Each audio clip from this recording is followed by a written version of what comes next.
when I first heard of you, I saw a lecture you're giving in a classroom, and you said something to the effect of, life is difficult, it's tainted by malevolence, it's cast in tragedy, and you need something to offset that because otherwise it embitters you, and if you're embittered, you become vengeful and cruel, and that puts you on a path to hell. Mm-hmm. And it was so weird to me because in one sense, by saying that life is difficult, tainted by malevolence, cast in tragedy, for some reason, I found that very encouraging. And it was an odd sort of moment for me. Like, why does this sound to me like it's encouraging? It's like somebody admitted to it. That's why. And maybe I can't be the only one. Talk about that a little bit. Well, it's like an unspeakable truth, right? And that's especially true in a society that when I was a teenager, we had those yellow happy faces everywhere, 2 dot eyes and a brainless smile. And it's easy to think that that's what you should want and that's how you should make your way forward in the world, this kind of naive, blithe, mindless happiness. And everyone knows that's preposterous, right? I mean, you don't have to talk to anyone for any length of time if you talk to them seriously to see into the background of their life and to see the often terrible things that they're dealing with.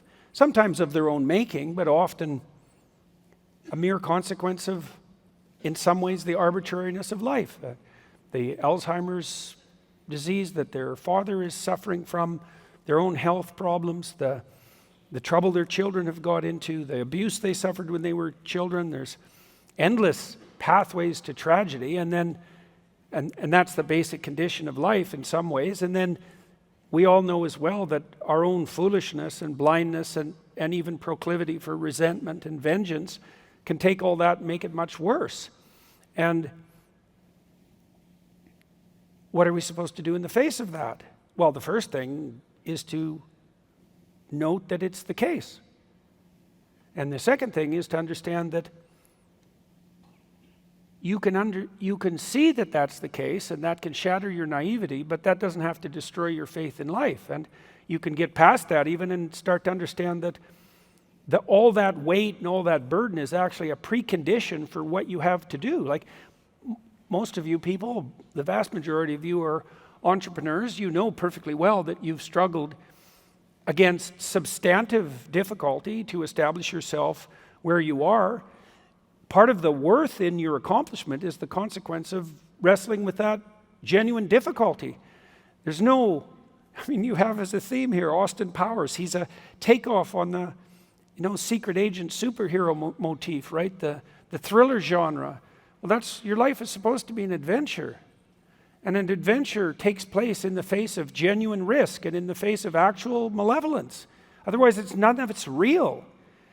There's a hope, and I think this is probably what made you hopeful. There's the hope that if you attend to that with your eyes open and you're willing to take it all on, that the consequence of that is that you find within yourself what enables you not only to manage that, but to have the adventure of your life while you're doing it. And that actually happens in direct proportion to your willingness to open your eyes. Now, if you're naive, the first thing you see when you open your eyes is the horror of the world, and that might be enough to stop you cold in your tracks. But if you don't stop and you continue through that, let's say, then you find everything that you were looking for in that challenge.